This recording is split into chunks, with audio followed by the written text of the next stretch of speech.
معصوم شاگرد غور سے سن رہا تھا۔ استاد نے پوچھا، اگر میں تمہیں ایک سیب اور ایک سیب اور دوں تو تمہارے پاس کتنے سیب ہو جائیں گے؟ شاگرد نے بغیر کسی تعامل کے جواب دیا، 4۔ استاد کو لگا کہ شاید شاگرد صحیح سے سوال سمجھ نہیں پایا۔ استاد نے اطمینان سے دوبارہ پوچھا، دیکھو، اگر میں تمہیں ایک سیب اور پھر ایک سیب اور دوں تو تمہارے پاس کل کتنے سیب ہو جائیں گے؟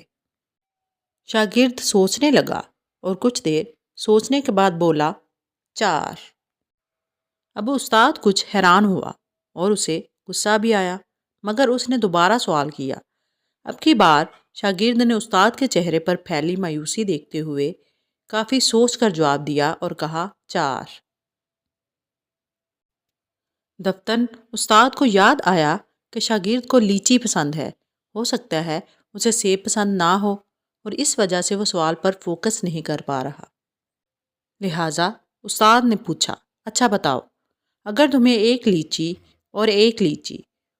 لیچی اور دوں تو تمہارے پاس کل کتنی لیچی ہوگی؟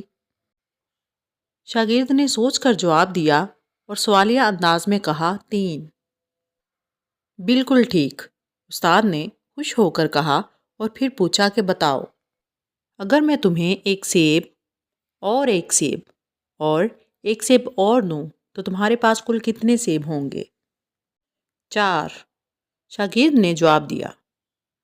اب استاد کو بہت غصہ آیا۔ اس نے پہلے تو شاگرد کو ڈانٹا اور پھر غصے میں پوچھا، کیسے 4 سیب؟ شاگرد نے معصومیت سے جواب دیا، کیونکہ ایک سیب میرے بیگ میں پڑا ہوا ہے۔ لہٰذا غصہ کرنے سے بہتر ہے کہ انسان پہلے دوسروں کی رائے جان لے۔ ہو سکتا ہے وہ کسی اور پہلوؤں سے معاملے کو دیکھ رہے ہوں، اور یہ بھی ہو سکتا ہے کہ ان کی رائے درست ہو۔